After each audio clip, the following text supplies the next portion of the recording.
నమస్తే welcome to Mirror TV Plus. ప్రస్తుతం మనతో పాటు ఉన్నారు RTC JAC vice chairman Thomas Reddy గారు ఉన్నారు. రీసెంట్గా ఆయన బస్ భవన్ దగ్గరికి వెళ్ళి త్వరలో వాళ్ళ డిమాండ్స్ కానీ నెరవేర్చకపోతే సమ్మెకి పిలుపునిస్తామని చెప్పేసి రీసెంట్గా చెప్పడం జరిగింది. అయితే దానికి కారణాలు ఏంటో తెలుసుకునే ప్రయత్నం చేద్దాము. నమస్తే అండి. నమస్తే. రైట్ సార్, అసలు చెప్పండి, అంటే ఏమైంది సడన్గా మీరు సమ్మెకి నోటీసులు ఇవ్వడానికి గల కారణాలు ఏంటి? మేము సమ్మెకి సడన్గా నోటీసులు ఇవ్వలేదు. గత ప్రభుత్వం చాలా వరకు ప్రభుత్వంలో విలీనం చేస్తా అని చేసి 90% చేసిన తర్వాత అపాయింటెడ్ డే ఇచ్చే వరకు అప్పుడు ఎలక్షన్ కోడ్ వస్తే ఆగిపోయింది. ఆ తర్వాత కాంగ్రెస్ ప్రభుత్వం మేనిఫెస్టోలో పెట్టడం జరిగింది. శ్రీధర్ బాబు గారి మేనిఫెస్టోలో పెట్టేసి మేము ఆర్టీసీ ఉద్యోగులను ప్రభుత్వంలో విలీనం చేస్తాం, వాళ్ళకి రావాల్సిన బకాయిలన్నీ కూడా మేమే ఇచ్చేస్తాం, ఆ తర్వాత 2 పిఆర్సీలు పెండింగ్ ఉన్నాయి ఇస్తాం, తర్వాత 2021 పిఆర్సీని ప్రభుత్వ ఉద్యోగులతో ఈక్వల్గా దాంట్లో కలిపి ప్రభుత్వ ఉద్యోగులతో సమానంగా జీతభత్యాలు ఇస్తాం, అట్లాగే ఆర్టీసీని ఆధునీకరిస్తాం, కొత్త బస్సులు కూడా మేమే కొనిస్తామని చెప్పి స్పష్టంగా వాగ్దానం చేసిండ్రు. ఆ బుక్లో కూడా ప్రింట్ అయ్యింది, కావాలంటే నేను మీకు ఇవ్వడానికి కూడా సిద్ధంగా ఉన్నా. ఆ విధంగా ఇచ్చి ప్రభుత్వం వచ్చింది. ప్రభుత్వం వచ్చిన తర్వాత ఒక 3 నెలలు టైం ఇవ్వాలని చెప్పి అప్పుడు అందరిని అడిగినారు. సరే కొత్త ప్రభుత్వం కదా అని చెప్పి ఆగినాం. ఆ తర్వాత జరిగిన పరిణామం ఇప్పటికి 14 మాసాలు అయింది ఈ ప్రభుత్వం వచ్చి. అప్పటి నుంచి కూడా ఇబ్బందికర పరిస్థితులు, జటిలమైన సమస్యలు మాకు రావడం జరిగింది. ఇవాళ కార్మికులేమో ఒక దిక్కు యూనియన్లు లేవని, యూనియన్లు ఇస్తా అని చెప్పి స్వయంగా ముఖ్యమంత్రి గారే చెప్పిండ్రు ఆనాడు. దాంట్లోనే ఆ రోజు వాళ్ళు కూడా చెప్పారు. రెండోది, ముఖ్యమంత్రి గారు చాలాసార్లు ముఖ్యమంత్రి అయిన తర్వాత కూడా ఆర్టీసీలో చాలా ఇంత పెద్ద మంది ఉంటారు కాబట్టి యూనియన్లు లేకపోతే కష్టం కదా, వాళ్ళకి డెఫినెట్గా యూనియన్లు ఇవ్వాల్సిందే, వాళ్ళ సమస్యలన్నీ మాట్లాడే వాళ్ళు ఉండాలి అని చెప్పి కూడా వారే స్వయంగా చెప్పారు. మేము చాలా సంతోషపడ్డాం, ముఖ్యమంత్రి గారు మంచి నిర్ణయం తీసుకుంటున్నారని చెప్పి. సో 14 మాసాలు అయిన వరకు కూడా ఇబ్బందికర పరిస్థితులు వచ్చింది. వాళ్ళు ఎవరు కూడా మాట్లాడే పరిస్థితి లేదు. ప్రభుత్వం చుట్టూ మేమేమో అర్జీలు ఇచ్చుకుంటూ ట్రాన్స్పోర్ట్ మినిస్టర్ని, ఫైనాన్స్ మినిస్టర్ని, మిగతా మినిస్టర్లని, ముఖ్యమంత్రి గారి ఇంటికి, తర్వాత మన స్పీకర్ గారి ఇంటికి కూడా పోయి మా వినతి పత్రాలన్నీ ఇచ్చినా కానీ పిలిచి మాట్లాడే పరిస్థితి ఎక్కడ రాలేదు. ఇదంతా నడుస్తూనే ఉందా? నడుస్తూనే, ఇదంతా సంవత్సరం నుంచి నడుస్తుంది. ఈ సంవత్సరం కాలం పాటు ఎప్పుడు కూడా ఆర్టీసీ ఉద్యోగుల మీద ప్రస్తావనే తీసుకురాలేదు అయితే ప్రభుత్వం. రాలేదు. ఒక దిక్కు ప్రభుత్వం దీని మీద నిమ్మలంగా ఉంటే, ఇంకో దిక్కు యాజమాన్యం ఆర్టీసీ మీద, కార్మికుల మీద దమనకాండ చేస్తూ ఉంది. ఏ విధంగా అంటే వాళ్ళ యూనియన్లు లేవు అని చెప్పి, అంటే యాజమాన్యం ప్రభుత్వాన్ని మోసం చేసి ఉండొచ్చు అని అనుకుంటున్నాం. యాజమాన్యం గత ప్రభుత్వానికి కూడా ఇబ్బంది పెట్టింది. ఇవాళ వీసెంట్ ఎండి గారు వచ్చిన తర్వాత యూనియన్లు ఇవ్వద్దు అని చెప్పి వాళ్ళకి చెప్తే, యూనియన్లు లేకపోతే నేను ఏమైనా చేస్తా. ఏం చేస్తారు?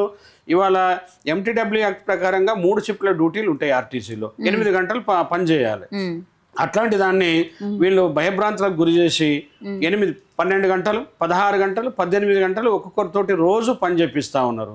రెండోది, ప్రమోషన్లు లేవు, తర్వాత పదోన్నతులు లేవు, రిక్రూట్మెంట్ లేదు. లేకపోవడం వల్ల ప్రతి నెల రిటైర్డ్ అయిపోతూ ఉంటారు. వేల మంది పోతూ ఉంటే వాళ్ళ స్థానంలో ఉన్న కిలోమీటర్లు కూడా వీళ్ళే నడపాలి. అంటే రోజు డ్యూటీ చేయాలి. ఇవాళ ఫుల్ డే చేయాలి, ఇంకా రెగ్యులర్గా ఫుల్ డే చేయాలి. అవసరమైతే డబుల్ డ్యూటీ పోవంటే మళ్ళీ నేను డబుల్ డ్యూటీకి కూడా పోయే పరిస్థితి కావాలి. లేకపోతే ఇబ్బంది పెడతాను, నువ్వు డబుల్ డ్యూటీకి పోవా, నీ డ్యూటీ తీసేస్తా, ట్రాన్స్ఫర్ చేస్తా, ఇబ్బంది పెడతా అనేది ఒక దిగ్బంధంలో పెట్టి కార్మికుల్ని చాలా ఇబ్బందికర పరిస్థితి తీసుకొస్తే, యూనియన్లు లేవు కాబట్టి మాట్లాడలేదు. ఎవరైనా మాట్లాడితే ఫోటో తీస్తారు సెక్యూరిటీ వాళ్ళు, ఆ తర్వాత డిఎంకి పెడితే ఆ డిపో మేనేజర్లు నేను ట్రాన్స్ఫర్ చేస్తాం ఆరంగం చెప్పేసి నువ్వు తీసేశారంటే భయపడాలి. కొంతమందిని దెబ్బ కొడితే మిగతా వాళ్ళు పనిచేస్తారు భయపడే అనే విధంగా, ఆ విధంగా ఒక లాజిక్గా మేనేజ్మెంట్ ఇలా గవర్నమెంట్కి దగ్గర ఒక లీనియంటివ్ తీసుకొని చేస్తుందేమో అని వచ్చింది. కాబట్టి కార్మికులు ఎన్ని రోజులు చేస్తారు? ఇవాళ 8 గంటలు, 16 గంటలు పనిచేసే పరిస్థితి రోజు చేయాలంటే ఎవరైనా చేస్తారా? 8 గంటలు చేయాలి, వాళ్ళకి ఆఫ్ ఉంటుంది, లీవులు ఇవ్వాలి, నెలకు 3 లీవులు ఇవ్వాలి. ఇట్లాంటివన్నీ కూడా లేకుండా, వెల్ఫేర్ లేకుండా ఇబ్బందుల్లో పెట్టి చేపించడం అనేది కార్మికుల్లో చాలా చైతన్యం వచ్చింది. ఇక్కడ లేదు, మనం చేయలేము, ఏదో ఒకటి చేయాలి, నాయకులు మీరు ఏమన్నా చేయండి, మేము ఉద్యోగాలు చేయలేకపోతున్నాం అనేటువంటి ఇబ్బందికర పరిస్థితుల్లోనే మేము ఆలోచించక తప్పదు. ఇటు ప్రభుత్వము పిలవట్లేదు, యాజమాన్యం ఇప్పుడు నేను రాష్ట్ర జనరల్ సెక్రటరీగా ఉన్నా తెలంగాణ మజ్దూరానికి. నేను పోతే రానియరు, పోతే ఒక కాగితం ఇస్తే తీసుకుంటారు, పొమ్మంటారు మామూలు వాళ్ళు పోయినట్టుగా. అంటే కనీసం కూర్చోబెట్టదు. ఇవాళ ఎట్లా ఉండాలంటే, ఒక యూనియన్ ఉండాలి, యూనియన్లో ఎలక్షన్స్ పెట్టాలి, తర్వాత మన కోడ్ ఆఫ్ డిసిప్లిన్ సర్క్యులర్ ప్రకారంగా ఏదైతే లేబర్ డిపార్ట్మెంట్ యాక్ట్ ప్రకారంగా మనం లేబర్ డిపార్ట్మెంట్ ఆర్టీసీ కాబట్టి ఆ విధంగా చూడాలి. చూసేది లేదు, మాట్లాడేది లేనప్పుడు ఇంకా కార్మికులు ఎన్ని రోజులు ఉంటాం? ఇలా మహిళలు ఆర్టీసీ ఎంప్లాయీస్కి సంబంధించి గత ప్రభుత్వం ఏదైతే ఉందో గెజిట్ ఇచ్చింది, ఆర్టీసీ ఎంప్లాయీస్ని గవర్నమెంట్ ఎంప్లాయీస్ కింద డిక్లేర్ చేస్తామని చెప్పేసి గత ప్రభుత్వం గెజిట్ ఇవ్వడం జరిగింది, రైట్? మీరే ఇందాక చెప్పారు, ఏం చెప్పారు మీరు? ప్రభుత్వం మారింది, సో 3 నెలల తర్వాత మాట్లాడదాం అని మీరు ఊరుకున్నానని చెప్పారు. కనీసం ఇది 6 నెలలు అయినా 8 నెలలు అయినా అప్పటికీ మీరు దాన్ని ఇలాగ సమన్వయం పాటించడం వల్లే వాళ్ళు పట్టించుకోవట్లేదని అనుకోవచ్చా? సమన్వయం అనొద్దు. ఇప్పుడు ఆ ప్రభుత్వము చేస్తా అని చెప్పి గత ప్రభుత్వము అసెంబ్లీలో పెట్టింది, తర్వాత గవర్నర్ సంతకం చేసి, తర్వాత గెజెట్ నోటిఫికేషన్ ఇచ్చేసి 5 IASలతోటి కమిటీ కూడా వేయడం జరిగింది. ఆ రోజు జస్ట్ అపాయింటెడ్ డే అని జీవో ఇస్తే ఆ రోజు నుంచి డేట్ డిక్లేర్ చేసి ఆ రోజు నుంచి చేయాలి. కానీ అప్పుడు ఎలక్షన్ కోడ్ రావడం జరిగింది, వాళ్ళకి టైం సరిపోలేదు అక్కడ, కాబట్టి అయిపోయింది. వీళ్ళు చేస్తా అన్నారు. ఇవాళ కాలంలోపు చేస్తానని చెప్పారు వాళ్ళు. వెంటనే మేము మా ప్రభుత్వం రాగానే చేస్తా అని చెప్పి వాళ్ళు చెప్పారు. ప్రభుత్వం రాగానే చేయలేదు. సరే కొత్త ప్రభుత్వం కదా, కొత్త అవకాశం ఇద్దాంలే అన్నట్టు మేము 2-3 నెలలు అంటే 3 నెలలు కాకపోతే 4 నెలలు కానీ మా లక్ష్యం నెరవేరాలని చెప్పి మనం అనుకున్నాం. ఎవరైనా ప్రభుత్వ రంగ సంస్థలన్నీ కూడా ప్రభుత్వం కింద ఆధారపడి ఉంటాయి కాబట్టి ప్రభుత్వం చేస్తుందన్న ఆశాభావంలో మేము ఉన్నాం. తర్వాత చేయమన్నాం. దీనికి ఎలాంటి వాళ్ళకి ఇబ్బంది లేదు, కష్టం లేదు. జస్ట్ అపాయింటెడ్ డే అని చెప్పి సర్కులర్ చేసి ఈ రోజు నుంచి కలుపుతున్నామంటే అయిపోద్ది. పక్క రాష్ట్రంలో కలిపిండ్రు, ఇలా వాళ్ళు సస్యశ్యామలంగా ఉన్నారు, చాలా చక్కగా వాళ్ళ డ్యూటీలు జీతభత్యాలు నడుస్తా ఉన్నాయి. మరి ఆ విధంగా ఇప్పుడు ఈ ప్రభుత్వం చేయాల్సినటువంటి పరిస్థితిలో చెయ్యకపోగా, రెండోది యూనియన్లను ఇస్తా అని కూడా లేదు. యూనియన్లను ఇస్తే ఏమన్నా డబ్బులు అవుతాయా, ఆర్థిక నష్టం వస్తుందా? యూనియన్లు ఇస్తే మాట్లాడే పరిస్థితే వస్తుంది కదా. ఈ రెండు అనేది వాళ్ళు జటిలమైన సమస్య అయింది, లేకపోవడం వల్ల ఇస్తాను ఇవ్వలేదు కాబట్టి దీంట్లో చాలా కార్మికుల్లో కానీ ఇబ్బందులు రావడం వల్లనే సమ్మె నోటీస్ ఇవ్వడానికి కారణమైంది. రైట్. ఇప్పుడు మీ డిమాండ్స్ ఏవైతే ఉన్నాయో ఆర్టీసీని కంప్లీట్గా ప్రభుత్వంలో మర్జ్ చేయమని చెప్తున్నారా, లేకపోతే ఎంప్లాయీస్ వరకు మర్జ్ చేయమని చెప్తున్నారా? మీ డిమాండ్స్ ఏంటి అసలు? ఆర్టీసీలని ప్రభుత్వంలో ఆర్టీసీ ఉద్యోగులను మెర్జ్ చేయమన్నాం. అక్కడ కూడా ఏపీలో కూడా అదే జరిగింది. గత ప్రభుత్వం కూడా అదే చేస్తున్నారు, మనం కూడా చేయమన్నాం. అంటే ఈ స్ట్రక్చర్ అనేది ఇట్లా లేకుండా ఒట్టిగానే మొత్తం చేస్తే రేపు ఆర్టీసీలు నిర్వీర్యమైపోతాయి. అంటే కేవలం మనకు జీతాలు అవుతాయి తప్ప అది కాదు. ఉద్యోగులు బాగుండాలనుకున్నప్పుడు దాంట్లో విలీనం చేసి ఈ స్ట్రక్చర్ ఇట్లనే పెట్టేసి ఇదే పద్ధతిలో నడిపినప్పుడు ప్రజలకి న్యాయం జరుగుతుంది. ప్రజలకు కూడా న్యాయం జరగాలి, ఆర్టీసీ ఉద్యోగులకే న్యాయం జరగాలనేది మేము కోరుకోవట్లేదు. ఇవాళ అది వాళ్ళు చేయాలి. మరి వాళ్ళు చేయకపోతే ఇంకోటి ఏమంటే ఇవాళ సమస్యలు ఉన్నాయి. మేము 21 డిమాండ్లు పెట్టినాం. ఏంది ప్రధానంగా ఇవాళ ఒలక్టా కంపెనీ JBM కంపెనీల నుంచి బస్సులు పొల్యూషన్ రహిత బస్సులు అన్నారు. కేంద్ర ప్రభుత్వం పొల్యూషన్ అంటే దానికి మేము వ్యతిరేకం కాదు. జేఏసీ ప్రజలు బాగుండాలి, పొల్యూషన్ ఉండొద్దంటే ఓకే.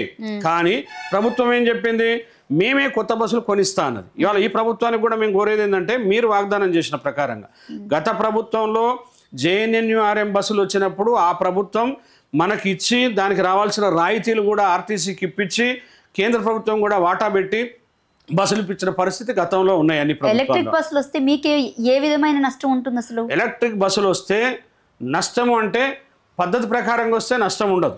ఇవాళ ఒలక్టా కంపెనీలకు పెట్టేసారు. వాళ్ళకి కిలోమీటర్కి 39 రూపాయలు 61 రూపాయలు అని చెప్పి ఒక బస్సు స్టేటస్ను బట్టి వాళ్ళకి ఫేర్ మనం ఇచ్చేస్తాం. ఇచ్చినప్పుడు వాడు నడిపి వెళ్ళిపోవాలి హైర్ బస్సు లాగా కాకుండా ఆ కంపెనీకే ఇవాళ కేంద్ర ప్రభుత్వం రాయితీ ఇస్తుంది. 1,50,00,000కు ఒక బస్సు ఖరీదు, దాంట్లో 35 లక్షలు సబ్సిడీ ఇచ్చి వాళ్ళకి ఇస్తున్నారు కంపెనీకి, సెంట్రల్ గవర్నమెంట్. మరి నేనేమంటున్నా అంటే ఇవాళ ప్రభుత్వాన్ని మేము కోరేది అంటే ముఖ్యమంత్రి గారు స్వయంగా మీరు ఎన్నో అడిగినారు. మొన్న కూడా ఢిల్లీ పోయినప్పుడు మాకు 2,800 బస్సులు కావాలి ఇంకా భవిష్యత్తుకి అని చెప్పి కూడా మీరు ప్రపోజల్ పెట్టి వచ్చారు, మంచిదే. కానీ ఆ JNNURM బస్సులాగా ఆ బస్సులు నేరుగా ఆర్టీసీకే ఇప్పియండి, రాయితీలు కూడా మనకే వస్తాయి. రెండోది ప్రభుత్వం కూడా కొనిచ్చినట్టుంటే మీకు కూడా ఆదాయం అవుతుంది, అంతా ఉంటుంది, దానివల్ల మాకు ఇబ్బంది ఉండదు అని చెప్పినాం. ఇవాళ మాకు ఎందుకు అనుమానం వచ్చిందంటే ప్రైవేట్ పరం అయిపోతుంది అని చెప్పి మాకు డౌట్ ఉంది. ఎందుకంటే ఈ ఒలక్టో బస్సులకి ప్రతి హెడ్ క్వార్టరు జిల్లాలో ఒక హెడ్ క్వార్టర్ డిపోని వాళ్ళకి ఇచ్చేసారు. ఆర్టీసీ వాళ్ళని ఖాళీ చేయించారు. పవర్ పాయింట్స్ దాంట్లో పెట్టించారు. మనకి పవర్ పాయింట్స్ పెట్టిస్తే డబ్బులు ఎవరు ఇవ్వాలి? మరి డిపో ఇస్తే మనకి ఏమైనా ఆదాయం ఉందంటే లేదు, మనం వాళ్ళకి హ్యాండ్ ఓవర్ చేసేస్తున్నాం. తర్వాత వాళ్ళ ఆధీనంలో ఉంటుంది అది. ఆ తర్వాత పవర్ పాయింట్స్ పెడుతున్నాం. ఒక్కొక్క డిపోకి 8 కోట్ల నుంచి 10, 11, 12 కోట్లు అట్లా అక్కడ పవర్ పాయింట్లని దాన్ని బట్టి మనం పెడుతున్నాం. అంటే ఆర్టీసీ డబ్బులే మనం ఇస్తూ ఉన్నాం. మరి ఎందుకు వాళ్ళకి ఇవ్వాలి? రెండోది ఇంత చేసిన తర్వాత ఆ బస్సులు ఆ కంపెనీ నడిపిస్తుంది. ఇవాళ డ్రైవర్లు వాళ్ళే ఉంటారు. గత ప్రభుత్వంలో మనకి మంచి హై ఎండ్ బస్సులు వచ్చినప్పుడు వాళ్ళే కంపెనీలతోటి ట్రైనింగ్ ఇప్పించి మన డ్రైవర్లకి మన మెకానిక్లకి మన ద్వారానే నడిపించడం జరిగింది. ఓల్వో బస్సులు ఇవన్నీ ఉన్నాయి కదా, అవన్నీ కూడా అప్పుడు ఆ ప్రభుత్వం నడిపించింది, కేసీఆర్ ప్రభుత్వం. మరి ఇప్పుడు వచ్చే వరకు ఈ ప్రభుత్వం ఇవాళ వాళ్ళ డ్రైవర్లే ఉంటే మన డ్రైవర్లకి వెళ్ళిపోతారు, మన డ్రైవర్లకు రిక్రూట్మెంట్ కొత్తది ఉండదు, మళ్ళా వీళ్ళు వెళ్ళిపోతారు. ఆ తర్వాత మెయింటెనెన్స్ వాళ్ళే చేసుకుంటారు కాబట్టి మన గ్యారేజీలు ఉన్నారు, మన గ్యారేజీలో ఒక వ్యవస్థ ఉంటుంది, వాళ్ళందరూ కూడా మెకానికులు, శ్రామికులు, టెక్నీషియన్లు అంతా కూడా వెళ్ళిపోయే పరిస్థితి వస్తుంది, వాళ్ళతో అవసరం ఉండదు. వర్క్ షాపులు ఉన్నాయి. ఇవాళ మనకు 3 వర్క్ షాపులు తెలంగాణలో కరీంనగర్లో, ఉప్పల్లో, మియాపూర్లో ఉన్నాయి. ఇవన్నీ కూడా మంచి వర్క్ షాపులు, అవి కూడా నిర్వీర్యం అయిపోతాయి. అంటే ఆర్టీసీ ప్రైవేట్ పరం అవుతుందా లేదా అంటే అయిపోయింది అని చెప్పడానికి ఆస్కారం ఉంది. ఇప్పుడు వాళ్ళు ఇంకా గవర్నమెంట్ ఎక్కడ డిక్లేర్ చేయలేదు కదా ఆర్టీసీని ప్రైవేటీకరణ చేస్తామని. ఒక న్యూస్ అయితే వచ్చింది తప్ప చేస్తున్నామా అని ఇంకా క్లారిఫికేషన్ ఇవ్వలేదు కదా. ఏ ప్రభుత్వం కూడా చేస్తున్నా అని చెప్పదు, చాప కింద నీరులాగా తీసుకొచ్చి చేసేస్తారు. అప్పుడు ఏం చేస్తాం, మనం వెళ్ళిపోవాల్సి వస్తుంది. కాబట్టి మేము ముందు చర్యగా గత 80 ఏళ్ల నుంచి ఈ ఆర్టీసీని యూనియన్లు, కార్మికులే రక్షించుకొచ్చిండ్రు. కార్మికుల కష్టంతో ఇది ఇంతింతై వటుడింతైనట్టుగా పెరిగింది ఆర్టీసీ. దీన్ని మేము కన్న తల్లిలాగా ఆర్టీసీని పెంచుకోవాలనేదే ప్రతి కార్మికుల్లో మీరు ఎవరిని అడిగినా కానీ అదే ఉంటుంది. ఆ విధంగా పెంచినాం. ఇంత చేసిన తర్వాత కూడా ఆర్టీసీ పోవద్దు. ఇవాళ మా డిమాండ్ ఏమన్నా ఉందా, మా లబ్ధి ఏమన్నా ఉందా, దీంట్లో ప్రజలకు బస్సులు పెట్టమంటున్నాం, ప్రజలకు సౌకర్యాలు ఏమంటున్నాం, ప్రజా రవాణా మెరుగుపరచమంటున్నాం. ఇవాళ మహాలక్ష్మి పథకం వచ్చింది, మీ ఇమేజ్ పెరిగిందా లేదా? 45 గంటల్లో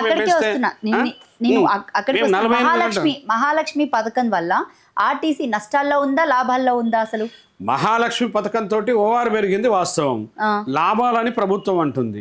లాభాలు ఎప్పుడు వస్తాయంటే నేను టిక్కెట్లు ఇచ్చి నేను వాళ్ళని తీసుకుపోయినప్పుడు ఓఆర్ పెరిగితే ఆ రియంబర్స్మెంట్ మాకు రావాలి, ఆర్టీసీకి ఆ డబ్బులు వచ్చినప్పుడు లాభాలలోకి వస్తుంది. కానీ ఆ డబ్బులన్నీ మరి మీరు ఇస్తున్నారా ఈ ప్రభుత్వం అంటే మొత్తం డబ్బులు ఇవ్వట్లేదు. ఏదో కొంత లాభాల్లో ఉంటే ఎందుకు ప్రైవేటీకరణ చేయాలనుకుంటుంది ప్రభుత్వం? ఇవాళ ప్రభుత్వం ఎందుకు అనుకుంటుందంటే మహాలక్ష్మి పథకం, మీకు కొత్త విషయం చెప్పాలి. ముందు కర్ణాటకలో ఇదే ప్రవేశపెట్టిండ్రు. కర్ణాటకలో ప్రవేశపెడితే ప్రభుత్వంలో డబ్బులు లేక ప్రభుత్వం ఆర్టీసీకి డబ్బులు ఇవ్వలే. అక్కడ ఇవ్వకపోతే అక్కడ యూనియన్లు, కార్మికులు రివోల్ట్ అయిపోయి మేము సమ్మె చేస్తాం, ఇదంతా కరెక్ట్ కాదు, మా మనుగడే ప్రశ్నార్థకమైంది అని చెప్పి అక్కడ తిరుగుబాటు చేస్తే అక్కడ సిద్ధరామయ్య గారు ముఖ్యమంత్రి గారు మీరు 15% ఫేర్ హైక్ చేసుకోండి అని చెప్పి చేతులు ఎత్తేసిన పరిస్థితి ఉంది. ఇవాళ ఇక్కడ కూడా మొన్ననే ముఖ్యమంత్రి గారు ఒక పేపర్లో స్టేట్మెంట్ వచ్చింది, కటింగ్ అయితే నా దగ్గర ఉంది, అది మరి ఎవరు పేపర్లో అయితే వచ్చింది. ఇవాళ మహాలక్ష్మి పథకం ద్వారా బర్డన్ అవుతుంది ప్రభుత్వానికి, మేము కూడా 25% ఫేర్ పెంచుతాం అనేది కూడా పేపర్లో లీక్ కావడం జరిగింది. అంటే ఈ లీకేజీలు ప్రభుత్వం చేస్తుందా, ఎవరు చేస్తుందో అనేది మనకు తెలియదు, అది వస్తుంది. రెండోది, ఇప్పుడున్న ప్రకారంగా మహాలక్ష్మి పథకం డబ్బులు రావాలి. ఇప్పటికీ ఇంకొక దాదాపుగా యాజమాన్యం చెప్పాలి ఎంత అనేది, ఒక 4,000 కోట్ల వరకు రావాలి. మొన్ననే యాజమాన్యం కూడా మరి యాజమాన్యంని మేము ఒత్తిడి చేస్తే వాళ్ళు కూడా ప్రభుత్వానికి అర్జీ పెట్టిండ్రు. ఏమని 750 కోట్లు మాకు ఇవ్వండి అని చెప్పి పెట్టడం జరిగింది. మరి 750 కోట్లు ఆర్టీసీకి ప్రభుత్వం నుంచి రావాలి కార్మిక పైసలు. ఇవాళ పిఎఫ్లో అనుకోండి, సిసిఎస్ డబ్బులు వాడుకున్నారు, కోఆపరేటివ్ సొసైటీ, ఎస్బిటి, ఎస్ఆర్బిఎస్ అనే సంక్షేమ పథకాలు అవి వాడుకున్నారు. చెప్తున్నా, ఇవన్నీ వాడుకోవడం జరిగింది. అంటే ముందు కార్మికుల డబ్బులతోటే మనగడ సాగిస్తూ ఉన్నారు. ఈ కార్మిక డబ్బులు ముందుగా పేమెంట్ చేయండి. జీతాలు ఎవరి మంత్ ఇవ్వాలంటే జీతాలకి వీళ్ళు కొంత ఆర్టీసీ వస్తుంది, కొంత మహాలక్ష్మి పథకాన్ని ఇస్తున్నారు. మొత్తం ఇవ్వట్లేదని మేము ప్రభుత్వాన్ని బదనాం చేయట్లే, మీరు ఇస్తున్నారు. మొత్తం ఇచ్చినట్టుంటే ఇవాళ ఆర్టీసీ మనగడ ప్రశ్నార్థంగా కాకుండా ముందుకు పోతుంది, ఇవ్వమంటున్నారు. రెండోది, మహాలక్ష్మి పథకం పెట్టిండ్రు. ఇవాళ ఓఆర్ బస్సులో ఎన్ని సీట్లు ఉంటాయి? 40-50 సీట్లు బస్సులో ఉంటాయి. ఇవాళ ఒక్కొక్క బస్సులో 90 ఓఆర్ 100, మొన్న మీరు పండగప్పుడు చూసారు కదా, మరి 190 మంది 110 మంది ఎక్కితే వాళ్ళు మహిళల ఇంకెవరన్నా? మహిళలకి మీరు పథకం పెట్టంగానే వాళ్ళు అందులో వస్తే వాళ్ళకి ఇబ్బందులు లేవా? ఇవాళ ప్రెగ్నెంట్ లేడీస్ వస్తారు, ముసలోళ్ళు వస్తారు, ఇబ్బంది ఉన్న వాళ్ళు వస్తారు, వాళ్ళకి సీట్లు ఉండాలన్నా లేవా? మేము చెప్తున్నాం యూనియన్గా సమ్మె నోటీస్లో, ఇవాళ వాళ్ళకి ఫ్రీ బస్సులు పెట్టండి, ఇంకా బస్సులు కొనండి. నాకు ఇక్కడ ఇంకొక డౌట్, ఫ్రీ బస్ పెట్టిన తర్వాత అసలు డ్రైవర్స్ మీద, కండక్టర్స్ మీద ఏ విధమైన ఒత్తిడి మొదలైంది చెప్పండి. అంటే దానివల్ల మేము సోషల్ మీడియాలో చూసినంత వరకు బేసిక్గా కొట్టుకోవడం కానివ్వండి, లేకపోతే బస్సులో రద్దీ ఎక్కువైపోయి ఫ్రీ బస్ అని ఒక్క మాట అంటే ఆధార్ కార్డు ఒక్కటి చూపించేసి ఎక్కేసి ఎక్కడ పడితే అక్కడ దిగుతున్నారు కదా, అలాంటి సిచ్యువేషన్స్లో చాలామంది ఆడవాళ్ళు జుట్లు పట్టుకొని కొట్టుకున్నటువంటి వైనం కనిపించింది మనకి. సో అంటే ఈ సిచ్యువేషన్లో అసలు డ్రైవర్స్ మీద, కండక్టర్స్ మీద ఏ విధమైన ఒత్తిడి ఎక్కువగా ఉండేది అసలు? ఇవాళ మహాలక్ష్మి పథకం వచ్చిన తర్వాత కార్మికులకు చాలా కష్టాలు వచ్చినాయి. చాలామంది గొడవలు వాళ్ళు కొట్టడే కాకుండా మా కండక్టర్లను కొట్టిండ్రు, ఆడపిల్లల్ని కొట్టిండ్రు, డ్రైవర్లను కొట్టిండ్రు. చాలా ఇష్టారాజ్యంగా, అంటే ఎక్కడ పడితే అక్కడ బస్సులు ఆపాలి. వాళ్ళు బజార్కు పోయేటోళ్ళు కూడా ఇక్కడ ఆపండి, ఎక్కుతాం, అక్కడ దిగుతాం అనేటువంటి పరిస్థితి రావడం జరిగింది. అది కరెక్ట్ కాదని చెప్పి యాజమాన్యానికి చెప్పినాం. అంటే దానివలన ఇష్టారాజ్యంగా జనాలు ఎక్కిపోతూ ఉన్నారు, ఇబ్బందులు వచ్చినాయి. రెండోది, అది చేయరాదనొద్దు. చిన్న కంప్లైంట్ ఎవరన్నా ఆర్టీసీలు ఇట్లా చేసిందంటే చాలామంది ఉద్యోగాలు కూడా పటాపటా పోయినాయి. మా వాళ్ళు సస్పెండ్, రిమూవ్ అయిపోయి రోడ్ల మీదకి వచ్చిన పరిస్థితి వచ్చింది. మేము అందుకే చెప్తున్నాం, మహాలక్ష్మి పథకము ఎంత ఇబ్బంది ఉన్నా 48 గంటల్లో సక్సెస్ చేసి ప్రభుత్వ ఇమేజ్ని ఇన్వడింపజేసి వాళ్ళకు ఒక గౌరవాన్ని ప్రసాదించి పెట్టారు ఆర్టీసీ ఉద్యోగులు. అటువంటి వాళ్ళకి ఇలా పథకంలో పనిచేస్తున్న వాళ్ళకి వెసులుబాటు కావాలి. మేమేమంటున్నాం, కూర్చోబెట్టి జీతాలు మాకేమొద్దు, నువ్వు బస్సులో సీట్లు ఇవ్వు. మహాలక్ష్మి పథకం పెట్టినంత మాత్రాన పాపం వాళ్ళందరూ మహిళలు ఎట్లుండాలి? ఇప్పుడు ఆ ప్రెగ్నెంట్ లేడీ వస్తుంది, ముసలోళ్ళు ఉంటారు, చాలా రుగ్మతలు ఉంటాయి, కాళ్ళు నొప్పులు ఉంటాయి, బస్సు ఎక్కరాదు. అటువంటి వాళ్ళందరికీ కూడా సీట్లు దొరికేలాగా మీరు బస్సుల సంఖ్య పెట్టండి. మేము ఇంకా కూడా చెప్తున్నాం, అవసరం అయితే బడ్జెట్లో వాటాదనం పెట్టండి, బడ్జెట్లో 3% పెట్టండి మొత్తం ఆదాయంలో, లేదా 3,000 కోట్లు బడ్జెట్లో పెట్టండి. ఆర్టీసీకి ఉన్నటువంటి అప్పులని రైట్ ఆఫ్ ఇవ్వండి. కొత్త బస్సులు కొనండి, ఆధునీకరణ కోసం మీరు కొత్త బస్సులు కొని దశల వారీగా ఈ అప్పులన్నీ తీర్చుకుంటూ కొత్త బస్సులు కొని మహాలక్ష్మి, వాళ్ళు మా ఆడబిడ్డలు, నేను వాళ్ళకి ఎప్పుడు ద్రోహం చేయం. ఆడపిల్లలు అంటే ఇంటి ఆడపడుచులాగా చూస్తాం. ఇవాళ వాళ్ళు ఎన్ని ఇబ్బందులు కష్టాలు పెట్టినా మేము పనిచేస్తున్నాం, మేమే బలవుతున్నాం. కానీ ఇవాళ వాళ్ళ కోసం ప్రభుత్వానికి మీ ద్వారా రిక్వెస్ట్ చేస్తున్నా, మీరు సాలినన్ని బస్సులు పెట్టండి, వాళ్ళకి సీట్లు దొరికే విధంగా పెట్టండి. ఒక్కొక్క బస్సు మనం ముందు చూస్తే లాస్ట్ సీట్లో మగవాళ్ళు ఉంటారు, ముందంతా వీళ్ళే నిలబడి ఉంటారు. కాబట్టి అంత ఇబ్బందుల్లో కూడా ఉండొద్దు. అవసరమైతే మహిళా స్పెషల్ బస్సులను పెట్టండి, ఒక స్మార్ట్ కార్డు వాళ్ళకి ఇచ్చేయండి, బస్ పాస్ స్టూడెంట్లలాగా ఇచ్చేస్తే కండక్టర్లకు ఇబ్బంది ఉండదు. ఈ టికెట్ ఇక్కడ ఓసారి ఫ్రీ టికెట్, ఓసారి టికెట్ది పక్కకే బటన్లు ఉంటాయి. దానివల్ల టెక్నికల్ ఇబ్బందులు వస్తున్నాయి, కావాలని ఎవరు పొరపాటు చేయరు, ఉద్యోగాలు పోతున్నాయి. కాబట్టి ఆ విధంగా చేయండి అని చెప్పి మేము చెప్తున్నాం. మహాలక్ష్మి పథకానికి ఆర్టీసీలో ఎన్ని ఇబ్బందులు ఉన్నా మేము సక్సెస్ఫుల్ చేస్తాం. కానీ వాళ్ళకి బస్సులు పెట్టాలి, వాళ్ళకి మా జేఏసీ సంపూర్ణంగా మహిళలకి మద్దతు ఇస్తుంది. మీకు బస్సులు మీరు కూడా ప్రభుత్వాన్ని డిమాండ్ చేయండి, మీకు చాలినన్ని బస్సులు కావాలని చెప్తున్నాం.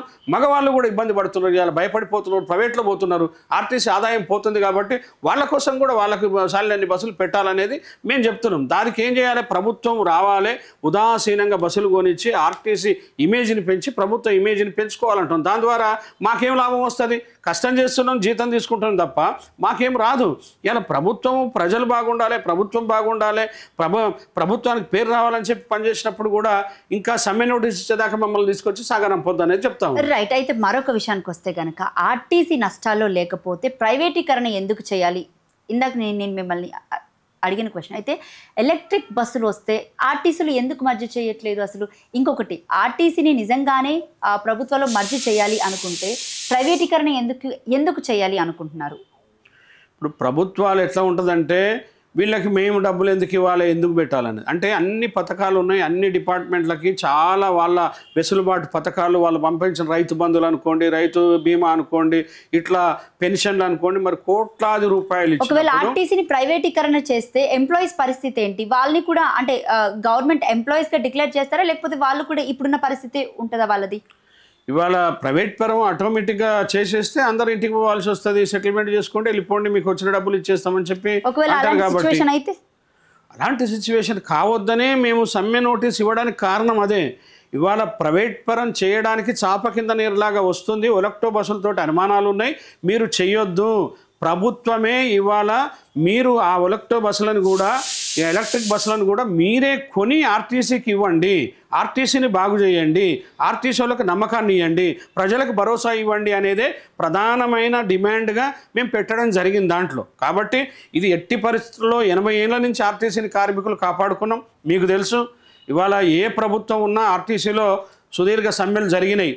సమ్మెలు జరిగినప్పుడు తప్పని పరిస్థితుల్లో సమ్మెలు చేసి చంద్రబాబు నాయుడు కూడా దీన్ని ప్రైవేట్ చేయాలని చెప్పి సంకల్పిస్తే 54 రోజుల సమ్మె చేసి దీన్ని కాపాడుకున్నాం.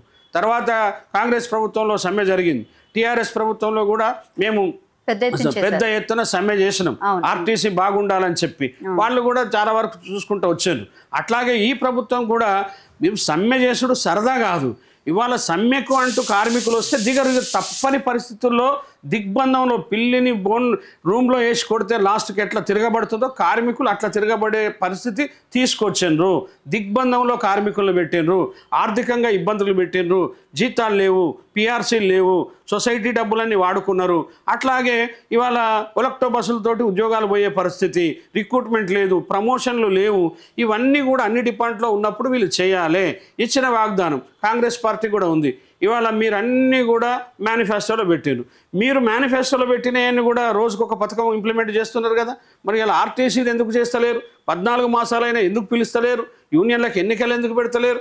కాబట్టి మాకు మనుగడే ప్రశ్నార్థకం అయిపోయింది. కాబట్టి తప్పనిసరి పరిస్థితులలో సమ్మె నోటీస్ ఇచ్చినాము. ఒకవేళ మీ డిమాండ్స్ నెరవేర్చకపోతే ఏంటి పరిస్థితి?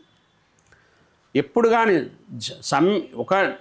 వాళ్ళు సమ్మెకి నోటీస్ ఇచ్చిన తర్వాత వాళ్ళు సంప్రదింపులు చేయాలి, మాట్లాడాలి, చర్చలకు పిలవాలి, వాళ్ళకున్న వెసులుబాటు చెప్పాలి. ఎంతవరకు మేము చేస్తాము, ఎంతవరకు తర్వాత చేస్తాము అనేది మాకు చెప్పాల్సిన అవసరం ఉంది. దాని మీద మేము ఆలోచన కూడా చేసుకునే పరిస్థితి ఉంటుంది. చేసి ఏకపక్షంగా పోము.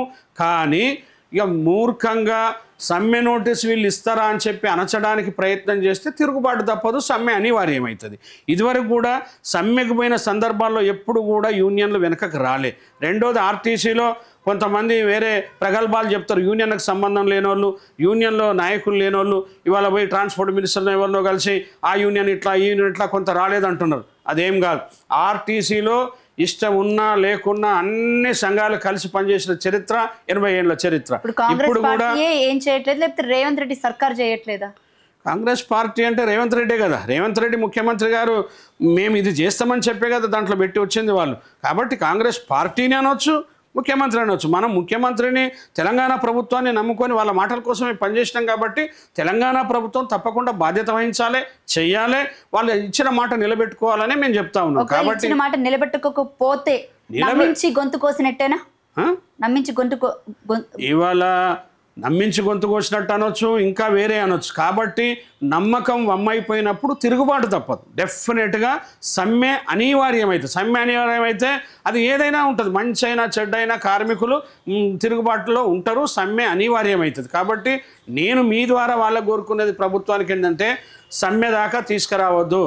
సమ్మెకి 45 రోజుల టైం ఉంటుంది. మొన్న నోటీస్ ఇచ్చినప్పటి నుంచి రేపు 9వ తారీఖుకి ఎలిజిబిలిటీ వస్తుంది మాకు. 15 రోజుల తర్వాత ఏ రోజైనా ఏ క్షణమైనా సమ్మె ప్రకటించవచ్చు. కానీ మేము సమ్మె చేసే ముందు మీరు సమ్మె చేయడం వల్ల ప్రజలు ఇబ్బందులు పడతారు కదా, బస్సులు అవి తిరగకుండా చాలా మంది. అయితే ఏ ప్రజలు ఇబ్బంది పడే పరిస్థితి లేదు. మేము ఎప్పుడు సమ్మెలు చేసినాం. మొన్న పండుగ వచ్చింది, పండుగ ముందు చేయలేదు. ఇవాళ ప్రజలు కూడా అర్థం చేసుకుంటా ఉన్నారు. ఆర్టీసీ వాళ్ళ సాధక బాధలు ఏమున్నాయి, వాళ్ళకి ఎందుకు ఇవ్వద్దని చెప్పి ప్రజలు చెప్తా ఉన్నారు. కాబట్టి ప్రజలకి ఇబ్బంది పెట్టాలని సంకల్పం కాదు, ప్రజల యొక్క శ్రేయస్సు కోసమే మేము ఆర్టీసీని రక్షించమంటున్నాం, ప్రైవేట్ పరంగా చూడకుంటున్నాం. అట్లాగే మరో ఛత్తీస్గఢ్ లాగా చేయకమంటున్నాం. ఆర్టీసీని వాళ్ళకి రవాణా సౌకర్యాలు పెంపొందించమంటున్నాం, బస్సుల సంఖ్య పెంచమంటున్నాం, మహాలక్ష్మి వాళ్ళని మంచిగా చూడమంటున్నాం.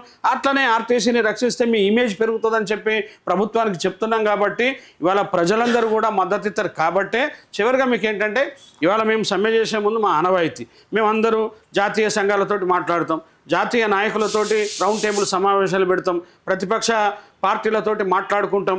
మా కార్మికుల్ని మమేకం చేయడానికి, అందరినీ కూడా కలిసి రావడానికి ప్రతి జిల్లా హెడ్ క్వార్టర్లో సమావేశాలు పెడతాం. హైదరాబాద్ సిటీలో కార్మికులందరినీ కూడా కలుస్తాం. తర్వాత మీడియా మేధావులను కూడా కలిసి సమ్మెకు మద్దతు ఇవ్వమంటాం. ఎప్పుడు తప్పనిసరి పరిస్థితి వస్తే అప్పటిదాకా ఈ ప్రభుత్వం తెచ్చుకుంటుందని నేనైతే అనుకుంటలేను. మీ సమ్మెకి సంబంధించి ప్రతిపక్ష పార్టీ వాళ్ళు ఎవరు కూడా మిమ్మల్ని అప్రోచ్ కాలేదా? మీకు సపోర్ట్ చేస్తామని హామీలు గట్ట ఏమి ఇవ్వలేదా?